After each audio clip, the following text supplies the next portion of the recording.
So we acknowledge that there have been minor improvements in the policy for tree protection, but in our mind, as of right provision removes any real protection the municipal tree bylaws have.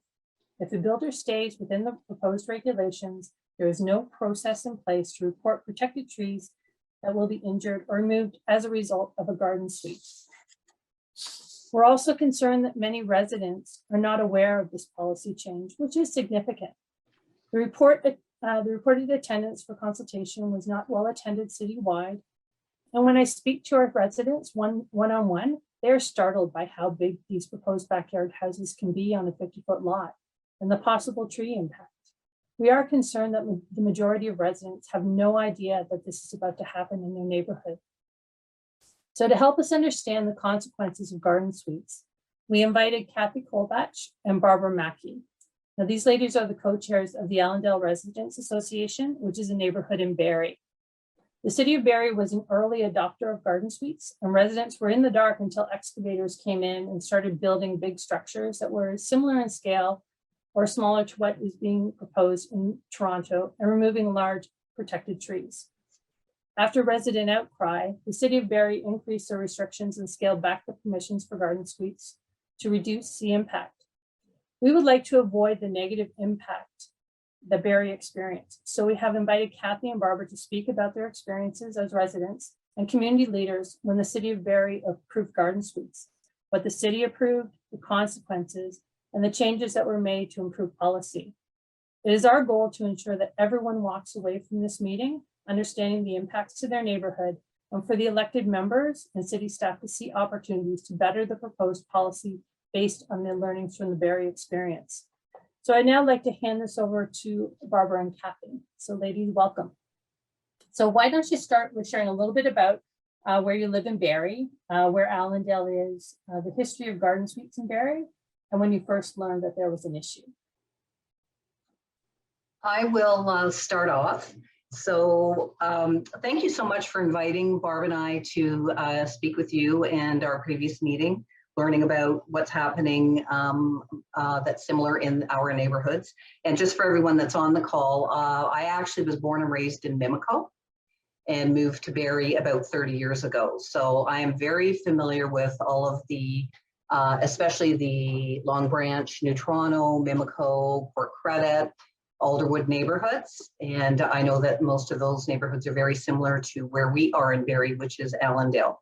And Allendale is a historic neighborhood that was built around the rail that came from Toronto in 1853, I believe, was when the first train pulled into Allendale Station. And it did not go to Barrie, it went to Allendale. And at that time, Allendale was originally a part of Innisfil before Barrie annexed us. I have been here for about 30 years, and I live in the Allendale neighborhood in a century home that is listed. And Barb also lives in a century home built in 1887, I believe. And actually, she's my neighbor, sort of kitty corner to myself. Barb, do you want to introduce yourself? Yes. Thanks, Kathy, and thank you for inviting us here today. We know that we will probably have a lot of neighborhoods in the province of Ontario reaching out to us as we have actually dealt with the negative impact of the houses and backyards that we like to call them. I have lived in Barrie for over 20 years. Also, as Kathy said, have a heritage home. One of the reasons that we have been trying to encourage people to list their homes on the municipal registry is so that they would acknowledge in the development of Barrie that it is a heritage home, and we were hoping for protection. What's happening with the garden suites is that we are actually losing that protection and having so many trees come down in our neighborhoods and changing the character of our neighborhoods. I'm happy to be co-chair of the Allendale Neighbourhood Association now been involved for a number of years. And Kathy and I spent a lot of time doing deputations and working with our city council in order to deal with the impact of things that come down the road like this and having to change our bylaws in order to try and protect our neighborhoods. So we first, really we're starting to feel the impact of the More Homes, More Choices Act in probably the middle of 2020, when a couple of articles through social media and the news outlets hit our local paper and social media. We had, that's sort of when we first looked at it, and it wasn't in the historic neighborhood. It is, as Christine had mentioned, this is going to be citywide. This is not just about Long Branch or not just about the Allendale Neighborhood Association, but it is going to be citywide. So nobody really understood what the impact was going to be until, one morning, a neighbor woke up to surveyors in the house, in the backyard of the house next door. They were surveying, and it was a Sunday morning. And when they were finished surveying, the excavator came in and started digging a big hole in the backyard. Now, of course, the neighbors had no idea what was happening because through planning, you don't really, unless there's a zoning bylaw change, which there was not, and that you were following the current bylaws, there was no need for any kind of signage. So no one knew what was happening. So of course, on one side of this hole is a beautiful historic bed and breakfast, and directly beside it, where Barb is standing, the lady with blonde hair and the big tree, that is church property. So that particular tree where Barb is standing is actually a boundary tree that straddles the two properties. And the Norfolk pine off in the distance is also a boundary tree.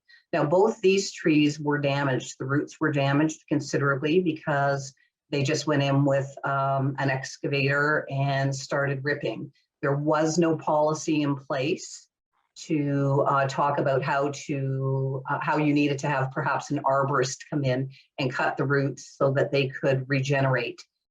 So potentially those two trees on those properties are damaged and will need to come down at a cost of approximately $9,000. The reason for the $9,000 is they have to bring in a hazardous tree removal crew with a crane to do this work. So that's a cost that is borne by you as the resident, not the person that's actually doing the digging in the building. So what happens is it becomes a civil matter. So that was a huge consequence. And then when you start looking at the size of the hole, you're wondering, wow, what is going to be built there? So there was a full finished basement built here they started this in July. And unfortunately, we had some really bad weather here in Barrie. We had a tornado, which impacted labor and material, and actually crews. So this has just been, it's it's framed at this point, and that's all we know.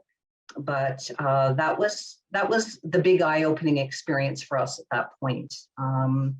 And when we tried to get answers from our city planning staff as to what's happening, well, they really don't have to tell you. Or depending on what's happening, what situation, there is a very small building permit put in a window. What we were finding and have been finding is those building permits were never put out. And then what are you going to do? You're going to go up and knock on the door of the primary property, which, by the way, is owned by investors and has 2 second suites in it. So the people that are living there are not the property owners. They're the investors that have swooped in and purchased up a lot of our properties. I guess, from our perspective, we certainly don't have an issue, and we are also supportive in Allendale specifically, but also throughout Barrie. Within our official plan policy, we've been supportive of second suites for many, many years, more than 10 years. And in our specific neighborhood, I would say 50% of our homes have second suites in them. So we're totally fine with that. But when we started to see the size of what was being built. We had a lot of concerns and a lot of discussions with our planning department, who were very helpful, but there was a lot of learning to be done on both sides. Barb, did you have anything to add at this point? Well, I also do have a second suite in my home. However, it was done through a renovation through a CIP grant through the city and dealing with the county of Simcoe. And it is actually a true affordable housing unit, which is based on the income of the renter. The issue we're having with this is that as much as we're trying to create affordable housing with the More Homes, More Choices Act, it has not done that. And we are seeing tenants that are being displaced, tenants that have lived in our neighborhood, our well-established neighborhood for many, many years. Investors are coming in, buying the properties, they're being evicted so that they can get in new tenants paying. Our average rent, I think here in Barrie is around $1,900 a month. So we are losing our affordable housing to the More Homes, More Choices Act, because investors are able to build 3 units on one single family property. City of Barrie have done, investigated what's happening with the second suites and affordable housing. And at one point, the second suites, 90% of the rentals in 2017 were affordable. That dropped in 2018 and 19 to 70%. In 2020, we're now at 25%. It's no longer affordable. We've continued to see that trend. That's all been investigated. It's not creating affordable housing anymore, not with the rents that we have. And tenants who have been established for many, many years are losing their homes because investors want to come in and get $1,900 a month rent times 3.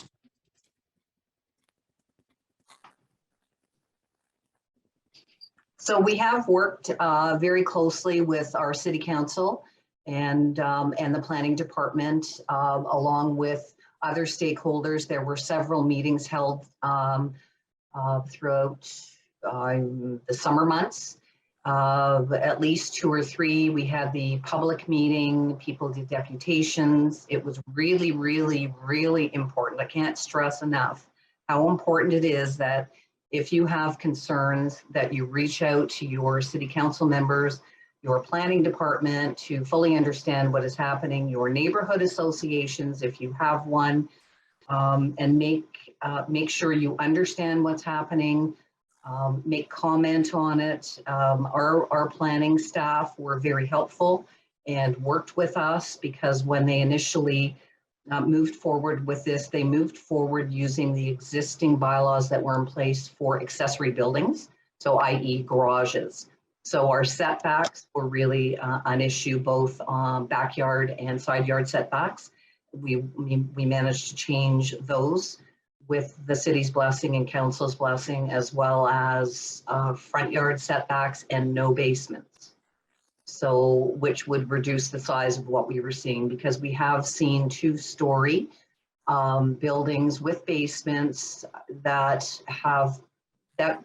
basically are bigger in square footage than the primary home that they sit in front of. So, just think about it, if you would, from the perspective of, you have a lovely home, you're sitting out in your backyard by your pool, and neighbors on either side of you now have put in potentially a 2-story home with a basement. So it's a home behind a home, which is really not what most people who bought into neighborhoods, if they bought a single family home or, semi-detached, that's not what they were expecting to come down the road. So I don't think that was really, there wasn't a lot of public engagement around how that rolled out to municipalities and how the municipalities then moved forward. But once we realized what was happening, certainly our city and council listened.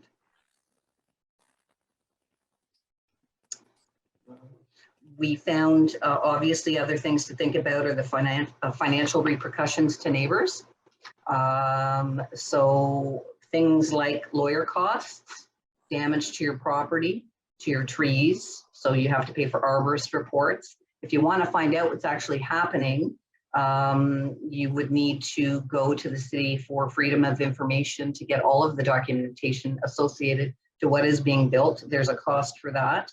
And then there's a cost, you know, for you as a resident to try to correct the privacy issues, maybe building a fence or bigger hedges or whatnot. So, you know, there are some issues to be concerned about, and, you know, who's looking out for the best interest of the homeowners and taxpayers who live here.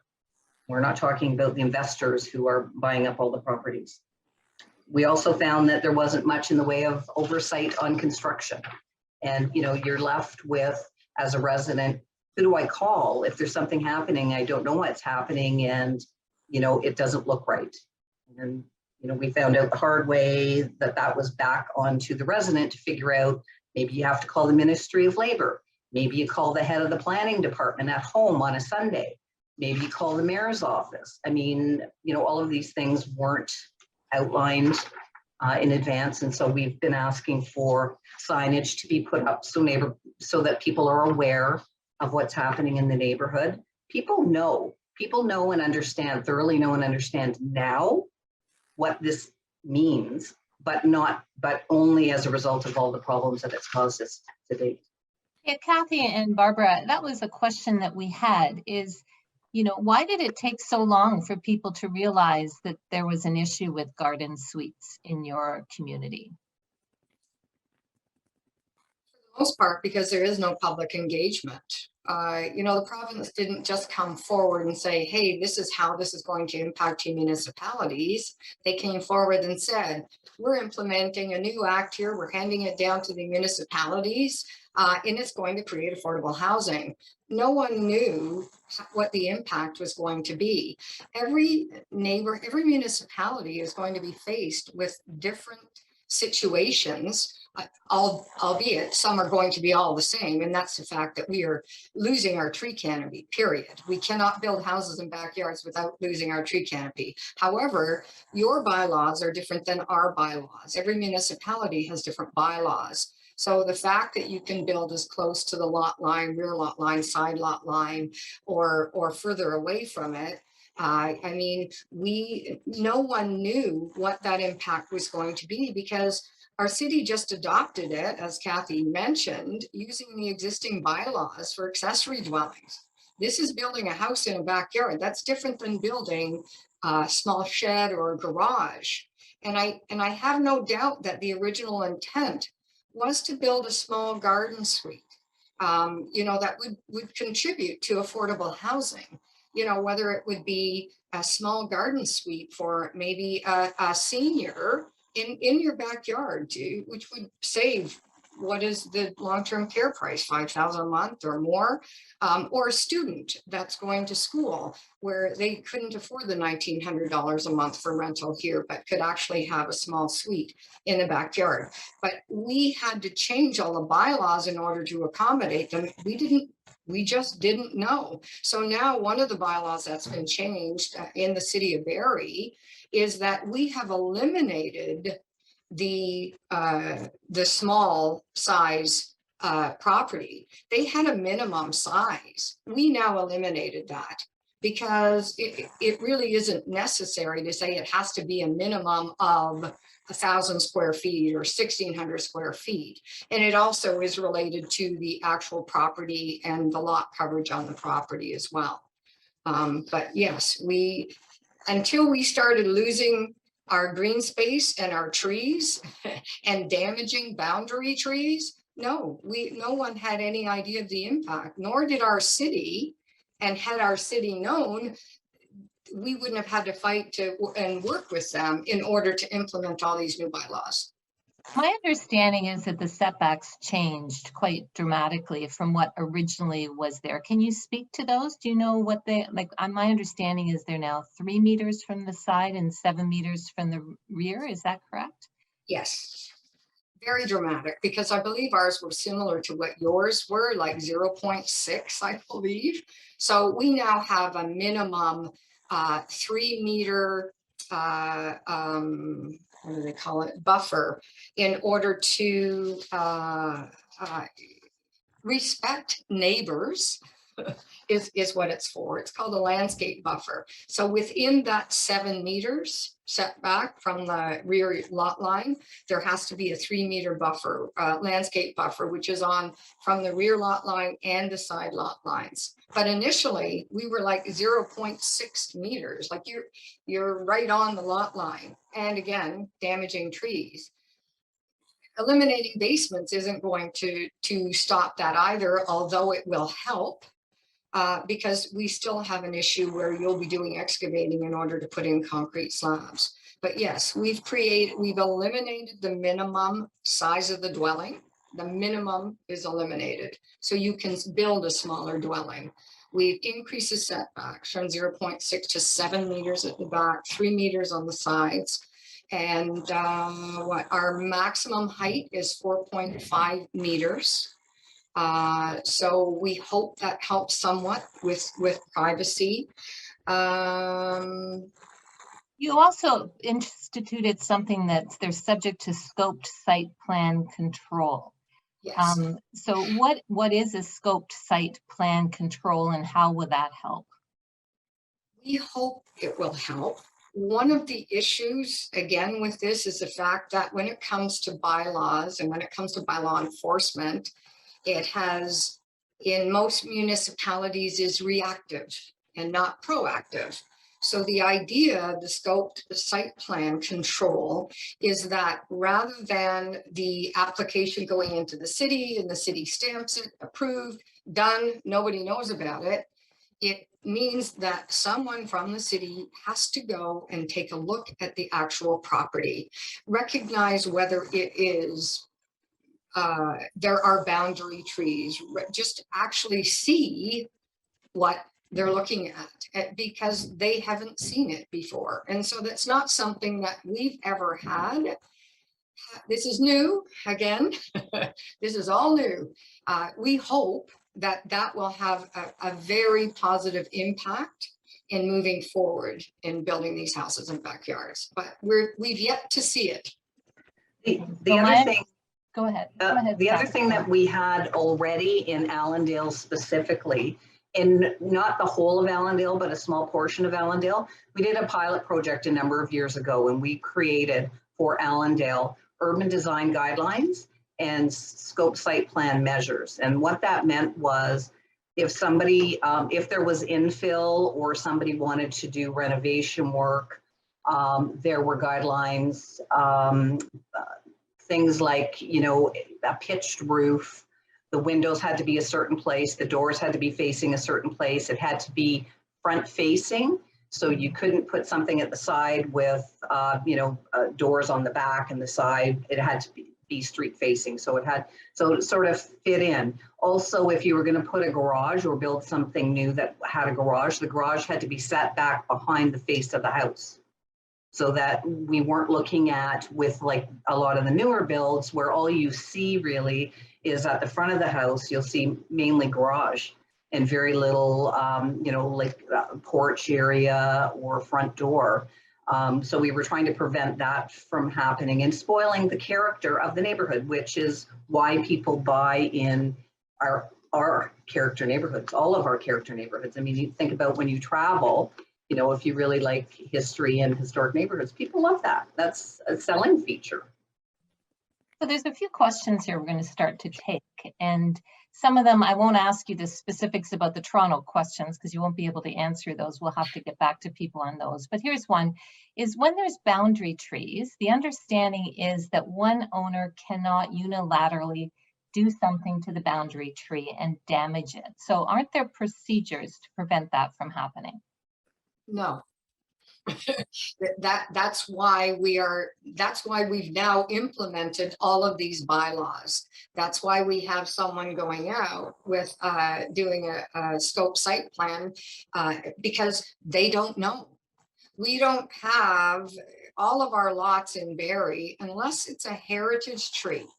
And unfortunately, we don't have anyone who's taken the time to go out and investigate heritage trees and designate them. If we have a heritage tree and it's designated, it's protected. Other than that, no trees are protected. Unlike Toronto, we don't even have a private tree bylaw. So we're trying to implement a private tree bylaw. It's staff is doing reports and setting out options, but they don't like the idea of the cost that's associated with administering a private tree bylaw. Recently, we had arborists show up at a historic home in Allendale, and they were there to take all the trees down, and all the neighbors literally ran outside and told them, no, you can't do that, because we do have one bylaw, and that bylaw is to protect woodlots. So those specific properties that they want to build, one person wants to build houses in backyards of both those properties, back onto a public park that we have, city park, and there is a woodlot there. So the trees on those private properties are actually protected, but we have nothing to protect any trees, not boundary trees, not trees in backyards. We literally have nothing other than a woodlot bylaw. There's a couple of questions here about size. Can I just want to make one comment, just to maybe make a correction. There's two things. The site plan doesn't necessarily mean somebody is going to go out. What will happen in the process of the paperwork is they will be asking them to provide pictures, photos, and a diagram of all of the trees on the property, including the boundary trees. So that will be incorporated in the paperwork, which it never was before. Okay, so now there's paperwork that requires those trees to be identified and pictures sent in. Yes, yes. Okay, great. There's a couple questions here about the size of the garden suites. So do you have a sense, or do you know how big the garden suites can be in Barrie? And what's the largest size dwelling that can be built as a garden suite or a backyard accessory dwelling? The maximum size of our backyard houses is 800 square feet. And what they did is eliminate the minimum size. So we had a minimum requirement there. Now they've eliminated it. So if somebody wanted to build one that was 300 square feet or 400 square feet, that they could do that. Prior to changing the bylaws, they couldn't. But our maximum size is 800 square feet. Okay, so that's quite a bit smaller than what Toronto is proposing. Yes. However, before these changes were made, they could have built a full-size house, you know, 1,800 square feet. Okay, so it's been reduced, that they're small Yes. now. Okay. Yes. And, you know, council understood, and so did the planning department, that the whole focus originally around this and the intent was affordable. And, you know, that something that's built like that is not affordable. And so if that's what we're trying to do, then the only way to make it affordable is to reduce it in size. Okay. Do you know the data on how many garden suites have been built in Allendale and Barrie? We have. Go ahead, Kathy. Yeah, I was going to say in all of Barrie, at this point, I don't know. We do know under the old bylaw, before these were changed, prior to October 4th, there are right now currently 49 permits that have been approved. So there's 49 more to come under the old regulation, and under the new, I don't have those numbers, but off the top of my head, I want to say we've got a fair number of, a lot of what was done was second suites as opposed to the creation in the backyard, but we have had conversions. So where there was perhaps an existing two-story garage on a property, what they've done is they've allowed that to be converted through variances and through some updates to administration on the bylaws.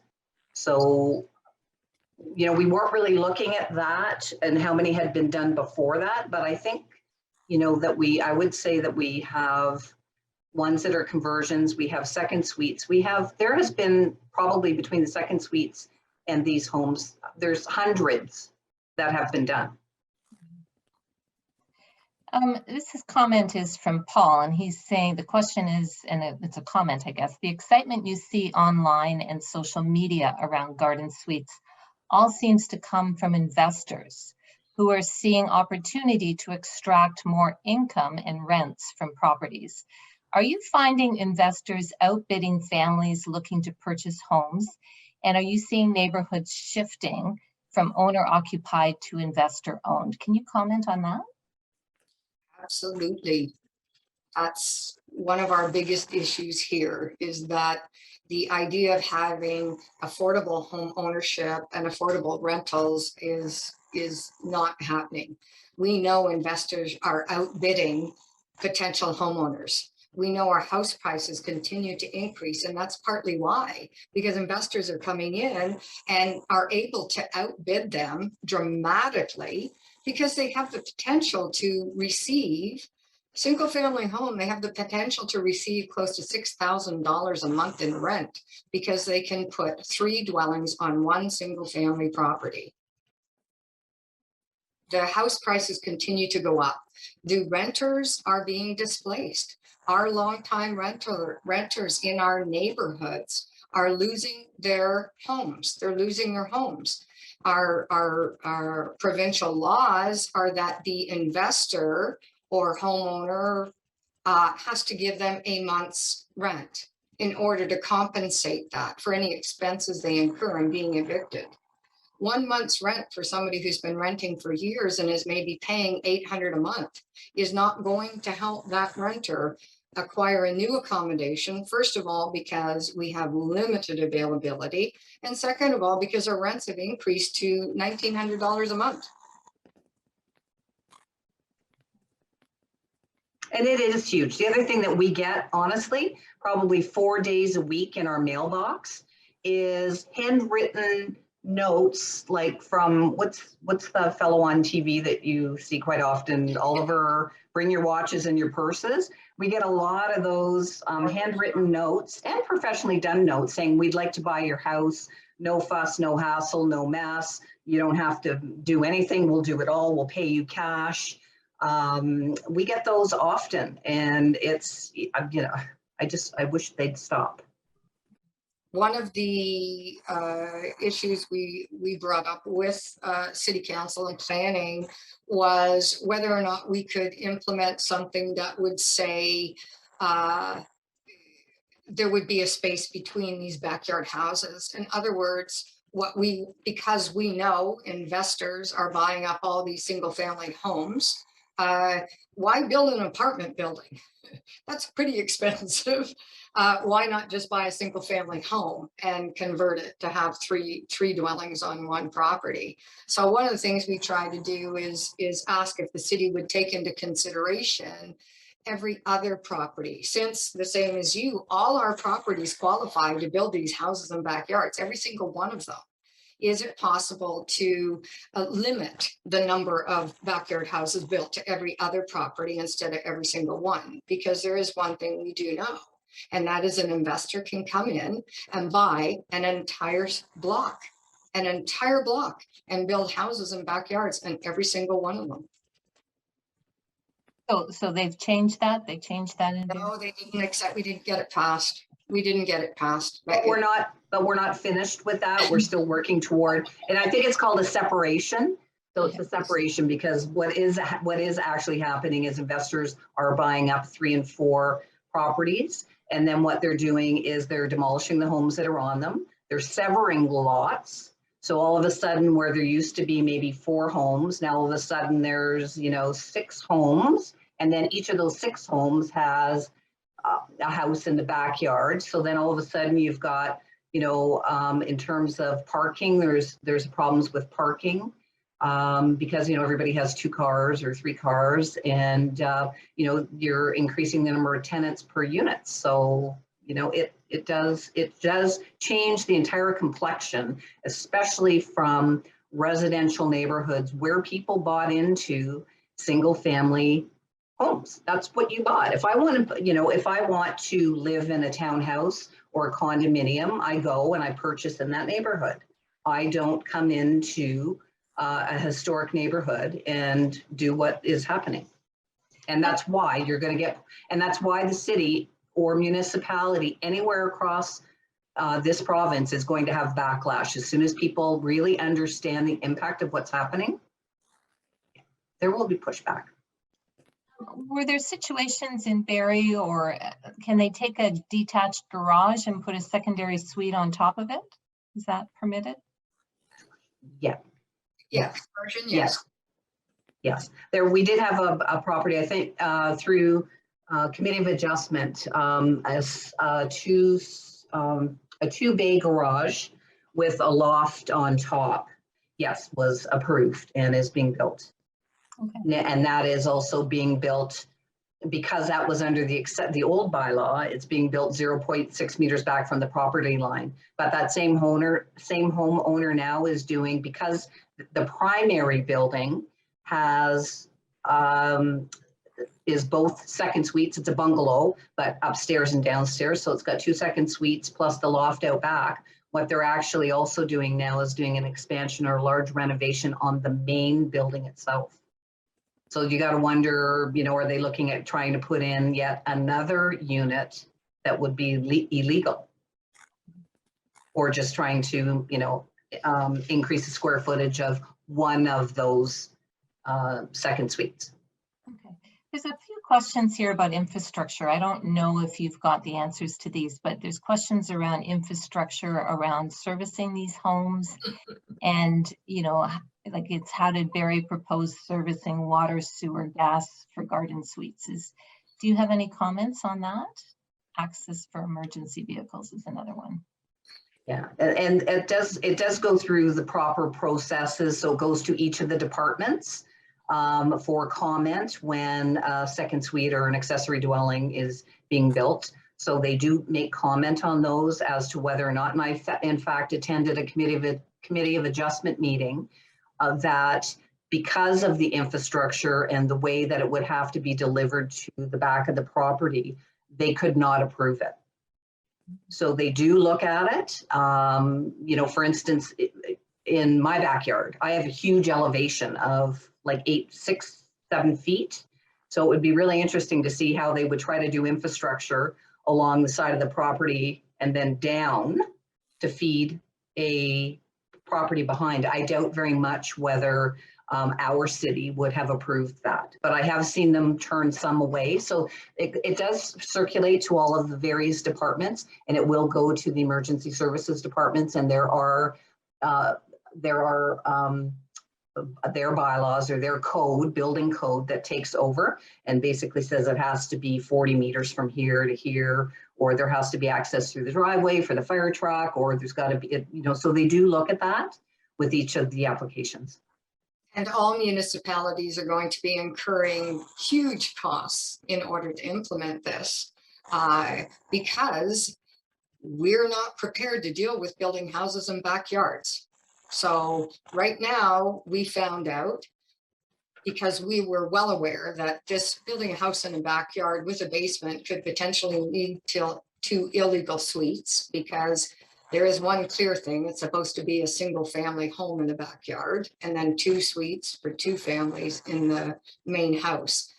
We found out that our bylaw officers don't even have a right to go to the backyard to even check the house being built in the backyard. So we have now hired 4 new approved funding for 4 new bylaw officers that are apparently going to work on a proactive basis rather than a reactive basis in order to monitor these backyard houses.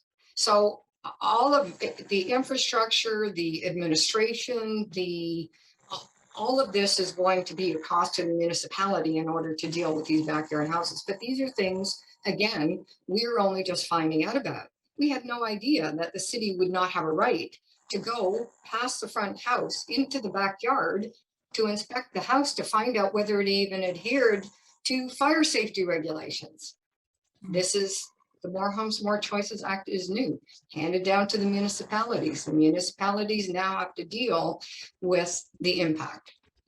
So that speaks to the question here around the enforcement of regulations. So they weren't even able to access the backyards to enforce things?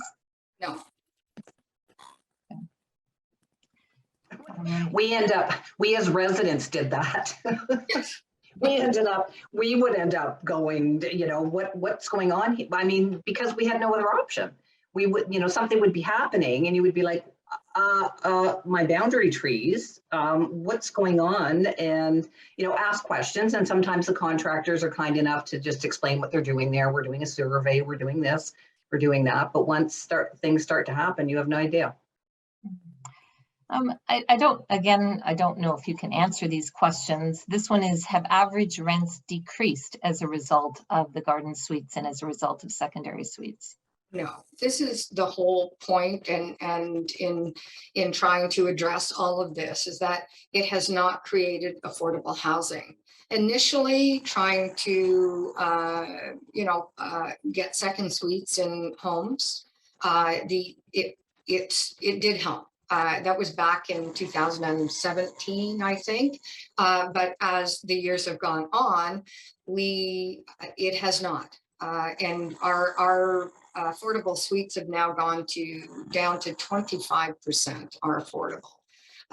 Definitely, we have an issue with a lack of supply and a high demand. We know that Barrie is a growing city, but even if you built a huge apartment building in Allendale, it is not going to, our rents aren't going to come down. They are not going to come down. And so again, with investors outbidding potential homeowners, we are losing the opportunity for homeowners to buy affordable homes. And with tenants being displaced, with investors buying these properties, single family properties to put 3 units on it, the rents continue to just go up. And yeah, it is not an issue of we are not creating affordable housing here. Is there any pushback from homeowners, not the investors, but any pushback from homeowners in your community or in Barrie that you're aware of who wanted to build these 1,200 square foot homes in the backyard? One, but only because he's borrowed money from wherever he can in order to get other people involved, because he bought up 2 other houses on the same street and wants to build houses in backyards. So he's become an investor. But no, we're not aware of any homeowners. And I strongly believe, especially in our neighborhood anyway, had all of this come down with the idea of a resident putting these in, like I put an affordable second suite in my home, for residing residents to be able to do these renovations, add second suites, or put a garden suite in, the original intention of what I think a garden suite was supposed to be. I don't think we would be having half these discussions right now. The point is that the investors are coming in. We're dealing with absentee landlords. We're trying to license people that own buildings, these houses, with renters, because we're trying to deal with absentee landlords, because we can't go to the tenants in order to enforce bylaws. Most of this is directly related to investors buying up these properties and absentee landlords. I don't know of any homeowners that would have an issue with this. And certainly, since they live in their homes and they live in their backyards, they would be unlikely to build something that is going to destroy all their trees and all their neighbors' trees as well. What about Airbnb? Are they allowed to do Airbnb up in Barrie? And are you seeing these units being used for Airbnb? Because in Toronto, the way the regulations are written, they would be able to do them as Airbnb. We don't have a lot of Airbnb units. We have a beautiful historic home that that is a B&B, but again, the owner resides in the home, and I know that it's legal, but I don't think it's been an issue. So we've not really had any negative impact from Airbnb, but these, with the rents as high as what they are in Barrie, and to put 3 suites on one property, again, close to $6,000 a month, and absentee landlords, I'm not sure that the Airbnb will be that much of an issue for Barrie. Did the city raise taxes when a garden suite is added? Oh, we are already dealing as, again, homeowners, and we already have seen a huge increase in house prices. So yes, MPAC is reassessing, and yes, our house prices are going up and up and up, and certainly this will increase it, but the investor can probably afford those increase in taxes more than I can as a homeowner. So yes, we are looking at a huge increase in taxes, but you know, one of the issues, you're going to pay a whole lot more for taxes, but I'll tell you, if somebody is looking for if a homeowner is actually looking for a single family home, they may not be interested in buying that house that has 3 families living next door with a house in a backyard. And I think if anything, it will, even though it won't show in an MPAC assessment, certainly won't show on our property taxes, I think it will devalue that property having a house in the backyard.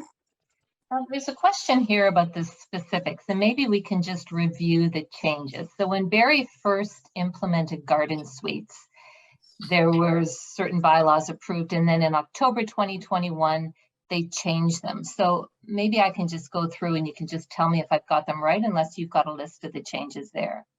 Do you want me to go? My understanding is when one of the changes that was made is they were made to be smaller. So now the maximum size is 807 square feet. So that size was reduced, correct? Yes. Okay. Basements initially were permitted, but the change in October is they're now no longer permitted, correct? That's correct. Okay. The height, was the height changed at all, or it's now a maximum of 4.5 meters? Yes. I don't recall what it was. What they had proposed originally, was 7 meters. Yeah. And they had been approving at Committee of Adjustment meetings, they had been approving up to 7 meters. And in October, they reproposed because there were conversations with the planning department. They reduced it back to 4.5. So before the change, it was 4 meters, but they were approving through variances up to 7 meters. Now what they've done is they've taken it back because there were still complaints about, you know, privacy issues, it being so tall. It is now at 4.5. Okay. So again, that's lower than what Toronto is going to permit. Toronto is proposing to permit 6 meters Yes. as of right, so no application. Yeah. Okay, the setbacks, then you said they increased the side and the rear setbacks. So That's now correct. 3 meters from the side and 7 meters from the rear? Yes. Okay. Yep. And So they those- put in the scoped site plan approvals, which details all the trees that are there. That's correct. Pictures sent in and people are aware of. Now, do the neighbors get any heads up when these are going in now in Barrie? Is there any sort of process for the neighbors to be aware? Other than the permit at this point, the building permit that would be put out in front, we had requested and asked that signage be put up similar to what happens if there is a Committee of Adjustment meeting and there are variances, that all we're asking for is that they do the same thing to say a second suite is going to go in at this location. So people are aware. And then you don't have, 40 and 50 neighbors standing out the front of your house with, waving forks and pitchforks and, what is going on here. They're aware. And they were open to doing that. Yes, but it's not official. So as much as we have a whole list of all the amendments that were done and all the ones that have been approved, that's one that we've asked them to do. We don't have anything to say that they are going to. We said, would you do it? They said we could do it. So there was, you know, it wasn't a definite, but again, that will still, you know, that's something that will be worked on. Yeah. So there's one more question and then I'll ask Christine to come up again. But this is the question, and this is from Jeff Kettle from Fontra. Please talk about the Committee of Adjustment. How many of these were going to the Committee of Adjustment, and is the Committee of Adjustment approving them? Unfortunately,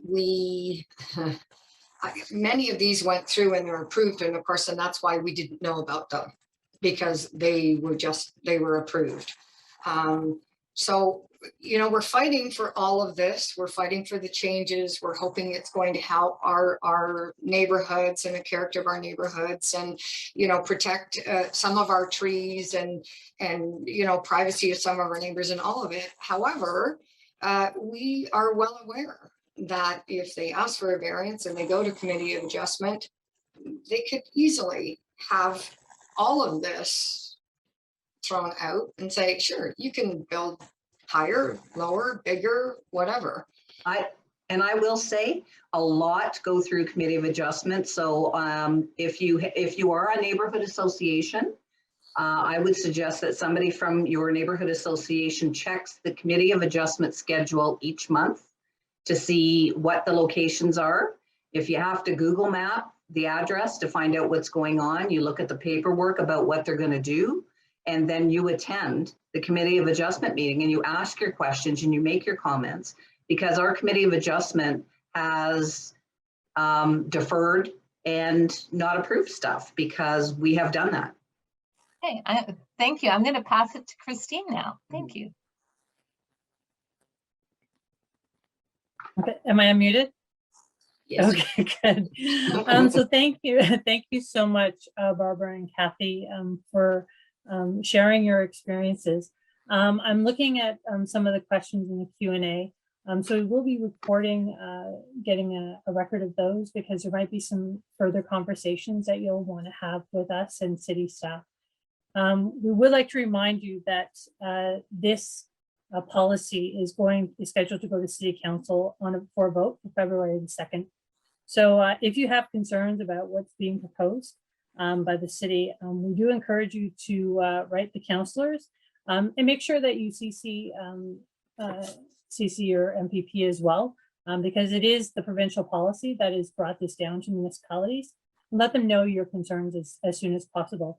And by all means, we've got a lot of residents associations that are online.